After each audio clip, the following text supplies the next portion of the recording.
Hi everyone. This is kind of fun, back to doing videos with each other, except that now we know each other a lot better. I've spent like half the class doing Zoom chats with y'all.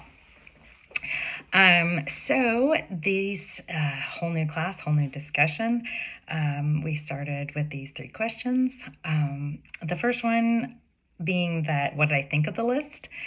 So I read the first book, The Hidden Worldviews, those chapters first, and then did this book.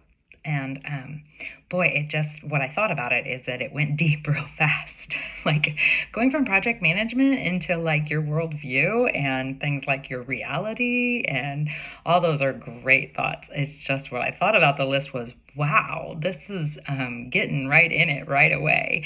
And I was grateful that they gave examples of each one of those, and I actually ended up looking towards the other chapters and how they use those questions. And unfortunately, I don't think we're going to read those, but they did help frame for me what the questions were supposed to be answered in each worldview, which I don't know, go along and read the rest of those chapters anyway, because that's kind of fascinating.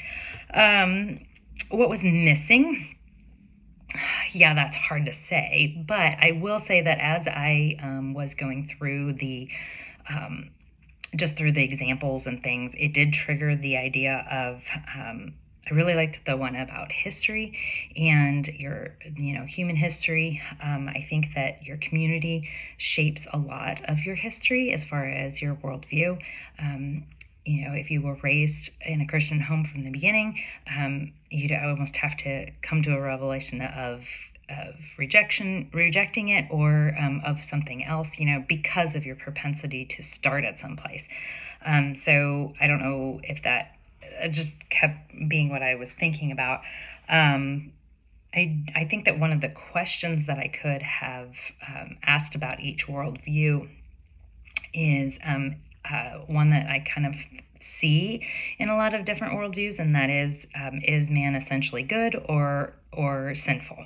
Like, where's the starting block of what every worldview that we start out with? Are we all good, and then there's some people who do bad things, or are we all have a sinful propensity and we have been saved by grace to be able to rely on a relationship with a higher being that creates goodness in us because we have been given goodness.